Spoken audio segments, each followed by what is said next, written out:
Hello everyone, welcome back to my channel, The Intimacy Lab. Let me ask you something quietly but directly. Have you ever found yourself rehearsing the same memory over and over again? As if you could change the ending if you just thought about it one more time. Maybe it's a relationship that ended before you were ready, a moment when you didn't speak up, a betrayal that came without warning, or a version of yourself that once burned brighter before life dimmed the flame. We all carry a past, but some of us, we don't just carry it, we live in it, we wear it like skin, we hear its voice when we try to sleep. We feel it in the tension behind our smiles, and the truth is, being stuck in the past doesn't always look like crying or nostalgia. Sometimes it's the way you keep people at a distance, sometimes it's how you over-explain, over-apologize, or over-function.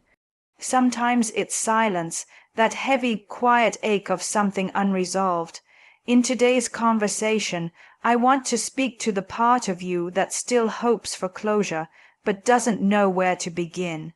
Together, we'll gently explore what it really means to move forward, not by pretending the past didn't happen, but by learning how to live alongside it, without letting it define you. Some people will tell you, just move on, as if the past is a piece of clothing you can shrug off and leave behind. But when you're stuck in the past, it doesn't feel like a jacket. It feels like your shadow. It follows you into every room, even the bright ones. It shows up in the way you hesitate before trusting again, in the way your laughter sometimes feels rehearsed, in the way you keep scrolling late at night, hoping to distract yourself from the ache that never got named. You see, when we're stuck in the past, we're not always clinging to a memory. Sometimes we're clinging to the identity that memory gave us. You were the one who was abandoned. You were the one who got cheated on. You were the one who failed when everything was riding on you. You were the one who used to be successful before the world shifted. And because those moments were so loud, so sharp, so emotionally charged, they branded something inside of you. So instead of seeing yourself as evolving, you see yourself as defined. Instead of seeing pain as a chapter, you treat it like the whole book. But you are not frozen in time, even if it feels that way. Even if you wake up in the same apartment, with the same regret, and the same unanswered text message lingering in your memory like a ghost. You are not static. You are breathing. You are listening. You are still capable of new experiences. And that means there is movement in you, even if it's quiet.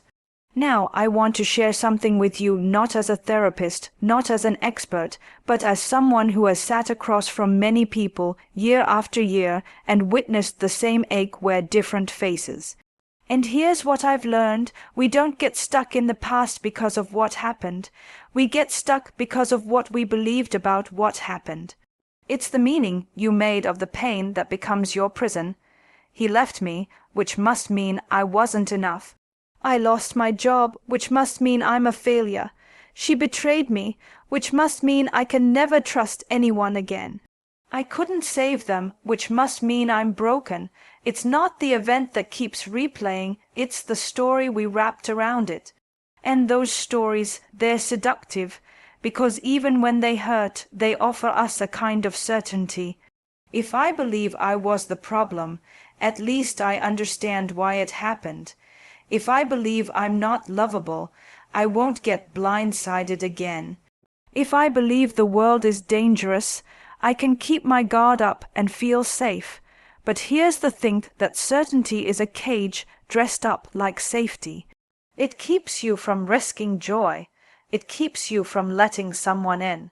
It keeps you from forgiving yourself for simply being human. So how do we begin to loosen that grip? Let's start here. You acknowledge that your pain is valid, but the story may need to be rewritten. This isn't about pretending nothing happened. This is about becoming an active narrator of your own story again, not just a character trapped in a scene that plays on loop. You say to yourself, yes, that happened, yes, it hurt, but no, it does not get to define who I am becoming. You open the door to curiosity. Instead of saying, "Why did this happen to me?"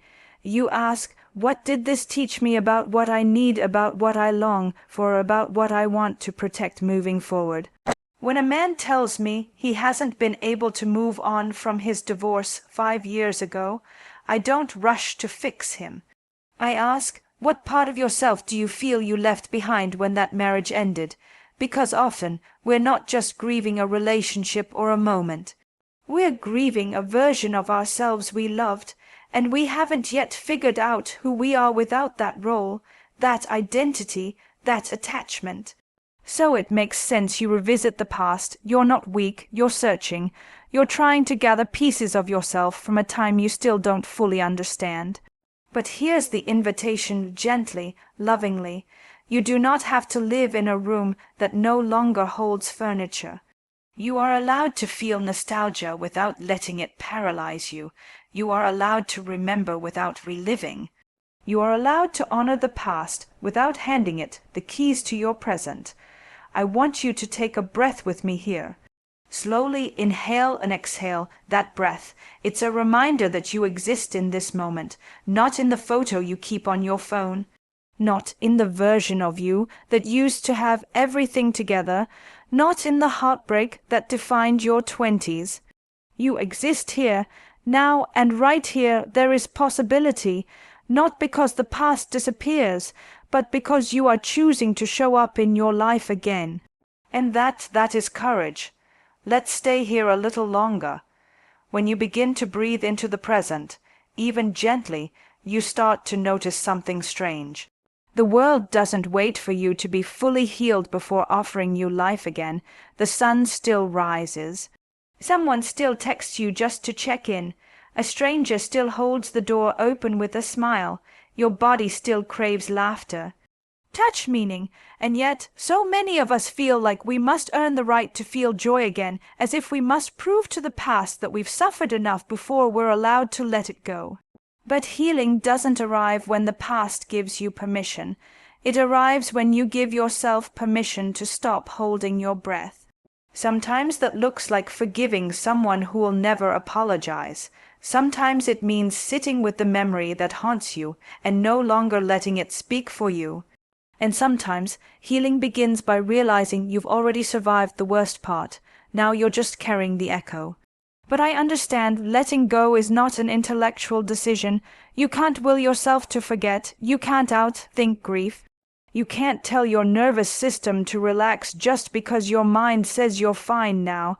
Because being stuck in the past isn't just emotional, it's physical.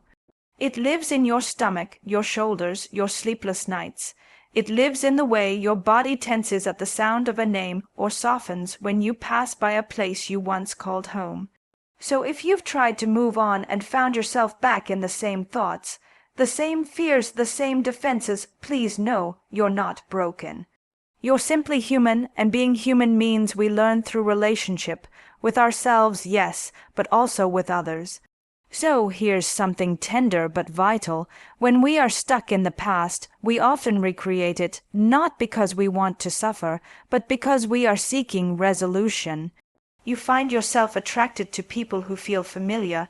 You avoid conflict just like you did when you were a child. You overfunction in relationships because that's how you stayed safe growing up. The past leaks into the present not to punish you, but because some part of you is still hoping for a different ending. So what do? We pause the performance. We step away from trying to be okay, and we witness ourselves, not judge, not fix, but witness with honesty and tenderness. I notice that I pull away when someone gets too close. I notice that I pretend I'm fine when I'm hurting. I notice that I chase people who make me feel like I'm not enough. This awareness, it's uncomfortable, but it's the first real crack in the wall the past built around your heart. Because in that moment of awareness, you are watching the story, not just playing it, and that means something incredibly powerful. You can choose to respond differently. You can speak the truth, even when your instinct is to stay silent. You can stay present in your body when it wants to shut down. You can say, I am scared, instead of pretending you're strong. One man once told me he couldn't stop thinking about the woman who left him 7 years ago. He had tried everything, dating apps, therapy, meditation retreats, but her ghost followed him. I asked, when you think of her, what do you feel? And he said, I feel the part of me I liked best, the version of me that was softer, that felt wanted. You see, it wasn't just her he missed. It was who he was with her, and that version of him. He didn't know how to access it without her. Sometimes we think we're longing for someone, but really we're longing for ourselves, the version of us that felt alive, desirable, confident, hopeful. And when that person is gone, or that time is over, we convince ourselves that we'll never feel like that again. But that's a lie the past tells you when it's afraid of being forgotten. You can be soft again, not because someone else sees you, but because you are brave enough to see yourself. You can be bold again, not because you got the job back, but because you still have dreams that matter. You can be trusting again, not because they apologized, but because you're no longer choosing to live inside fear. Let me say something you may need to hear. You are allowed to change your mind about who you are, even if the past keeps trying to remind you. You are allowed to become someone new, even if no one else has given you permission. And you are allowed to heal, even if the people who hurt you never came back to witness your transformation. There is a version of you waiting patiently on the other side of all this, not polished, not perfect, but real. And the only way to meet that version of you is to stop negotiating with the memories that don't want you to grow. So tonight, when you close your eyes, don't just replay the scenes you always do. Try asking yourself something new. What if the past isn't asking me to stay? What if it's asking me to understand and then move forward? Because maybe, just maybe, the past isn't the anchor. Maybe it's the lesson, and lessons are not meant to trap us. They're meant to teach us how to live again. The moment you begin to see the past as a teacher instead of a jailer, something quietly shifts inside you. You no longer ask, why did this happen to me? You begin to ask, what did this experience reveal about me? What did it awaken? What was I trying to learn, even in my confusion? You stop seeing yourself as a victim of time. You start seeing yourself as a participant in healing. And healing, my friend, is not a straight path. It is layered, it is awkward. It's sometimes a two steps forward, one night of regret, that kind of dance. But it is still movement. What most people don't realize is that we often stay stuck in the past not because we miss it, but because it's the last place we remember feeling fully alive. Even if it was painful, even if it ended in disappointment, at least you felt something deeply, at least you cared. And the emptiness you feel now, the silence after the storm, that's what haunts you. But staying stuck in the past is not the same as honoring your feelings. One is paralysis, the other is reverence. So what does reverence look like? It's when you say, I'm grateful for what that time taught me, and not, I need to relive it to be okay. It's when you carry the wisdom forward, but leave behind the wounds that no longer serve you. Think about it this way. You wouldn't wear the same clothes from 10 years ago and expect them to fit perfectly. So why do we wear emotional narratives that no longer fit the person we're becoming? I often ask people, if you let go of this pain, what would you have to face next? Because sometimes we hold on to hurt not just because it's familiar, but because it protects us from what's unfamiliar. If I let go of being the one who was left, I might have to date again. If I release my anger, I might have to confront my loneliness. If I stop obsessing over what they did to me, I might have to admit that I've been avoiding my own needs. The past, in this way, becomes a blanket heavy but warm, and letting it go means stepping into the cold of not knowing.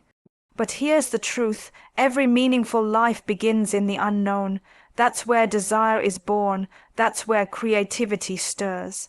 That's where you find the next version of yourself, not by controlling everything, but by becoming available to what's new. So I want to ask you something softly but directly. Have you made space in your life for something new to grow? Or is your heart still a museum of what once was? You see, we can't receive when our hands are full. We can't fall in love again when our gaze is still fixed on a door that closed. We can't hear the wisdom of the present when the past is screaming over it. Sometimes healing means cleaning house. It means putting away the keepsakes you've been staring at for too long. It means deleting the number you know you won't call but still stare at. It means journaling not just about what happened, but about what you want to happen next. Because the future needs your participation, it needs your presence, and most of all, it needs your willingness to risk being here fully. Not just a body going through the motions, but a soul that is awake, a heart that is brave enough to beat again. You don't have to know what the next chapter looks like. You just have to stop rereading the last one so much that the pages tear. One woman I worked with told me she couldn't move on from her ex-husband, even though he had remarried, even though years had passed. She still dreamed of him, still replayed every fight, still wondered what she could have done differently. And I asked her, "What do you miss most?" She said, "The certainty, the sense that I belonged somewhere." So it wasn't him she longed for. It was the identity, the safety, the narrative. When you've lived a long time in a particular story, it becomes your compass. Even if it's painful, it's predictable, and the thought of rewriting that story, of losing the landmarks, is terrifying. But life is not meant to be lived by following outdated maps. You are not who you were when that story was written. And the terrain of your heart has changed. It's okay to feel lost, but please don't confuse being lost with being without potential. Because sometimes not knowing who you are anymore is the very beginning of becoming someone new. A person who doesn't apologize for taking up space. A person who doesn't abandon herself to be chosen. A person who understands that peace is not the absence of pain, it is the presence of wholeness. So today, even if your chest feels heavy, even if the past is loud, and your courage is small, choose one thing that makes you feel rooted in now. A walk without your phone, a song that makes you move, a breath that reminds you you're alive. These moments, they are not distractions.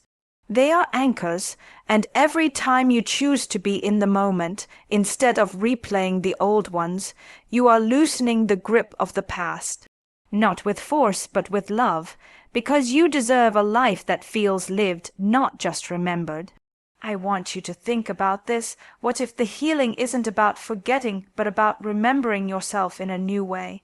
Not the version of you that was abandoned, not the one who failed, not the one who tried so hard to be chosen that you forgot you had a choice, but the version of you who was always there, quietly waiting to be reclaimed, the one who knew how to love, how to laugh, how to hope, even when things were uncertain. That version of you is not lost, she's not broken, he's not gone. They've simply been buried beneath layers of fear, memory, and self-protection. And when you're ready, even just a little, you can start peeling back those layers. You can start living like someone who is allowed to have a future again. Because here's something I need you to hear with all the softness and all the fire in my voice. You are not meant to live your life as a shrine to what didn't work. You are not meant to keep proving to yourself why you weren't enough. You are not meant to keep shrinking to match someone else's limited vision of you.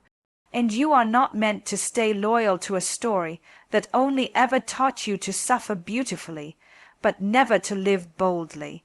So today, can you forgive yourself, not because you made some unforgivable mistake, but because you've held on to the guilt, the shame, the self-blame for far too long? Can you forgive yourself for not knowing then what you know now? Can you forgive yourself for the way you tried to survive when you had no other tools?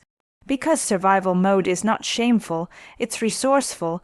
You did the best you could with what you had. But now you have more. You have awareness, you have wisdom, you have choice, and choice, even in its smallest form, is what moves you forward. You don't have to fix everything at once. You don't have to leap into some shiny new life. You simply need to notice when the old story is speaking and gently choose not to follow it. It will try, it will whisper, "You're still not ready." It will say, "You've already tried, remember." It will beg you to stay familiar, even if familiar means miserable. But you have the power to answer with something new. You can say, "I am not that moment." You can say, "I am not their choices." You can say, "I am here, I am whole, I am still unfolding." And maybe for the first time you'll begin to realize healing is not about becoming someone else. It's about returning to who you were before the world told you who you had to be to feel safe. Before you learned to perform strength, before you learned that love must be earned, before you learned to stay quiet just to keep the peace. There is a quieter wisdom beneath all of that, and it's been speaking to you through your longing, through your discomfort. Through that deep, soft ache that says, "I want more," and you're allowed to want more even after everything.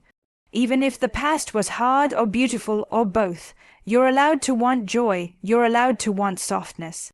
You're allowed to want connection again, not as a way to fix you, but as a way to meet the world as you are now.